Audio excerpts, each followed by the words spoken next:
This morning, my office has received an alert, a warning from the Minister of State for Relief, Disaster Preparedness and Refugees, the Honorable Lilian Abel. It's addressed to the Resident State Commissioner Wakiso, LC5 Chairperson Wakiso, the Lord Mayor Kampala, the Mayor Kasangat. Dated 11th October, that was Friday last week. Warning on the likely second Kiteezi landfill collapse. We have received a new disturbing report from the National Emergency Coordination and Operations Center, NICO, about the status and fragile nature of Garbage Mountain in Kiteezi, and due to the current heavy rains, there is a threat of a second landfill collapse. This is to request you to urgently mobilize and warn the population around the landfill of the risk and advise them to vacate to save life. Treat this communication with the urgency it deserves.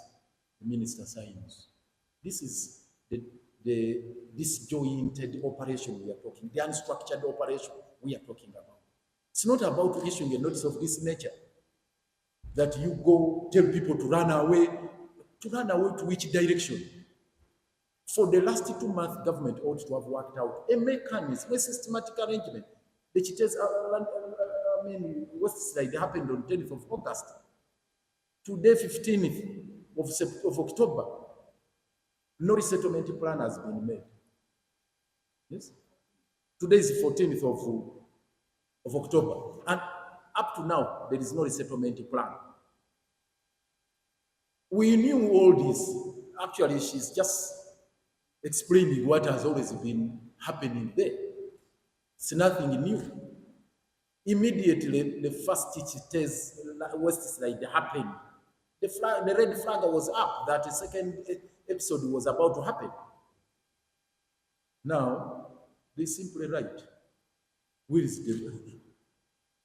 We have a disaster response committee. We have a disaster response policy, a national disaster response policy. It is the same story with Kampala and all the districts. What the minister should be doing now is activating all these organs, the disaster response committee, the interagency coordination committee, and whatnot. We work out emergency responses to this impending catastrophe. Now, it's as if now it's a practice.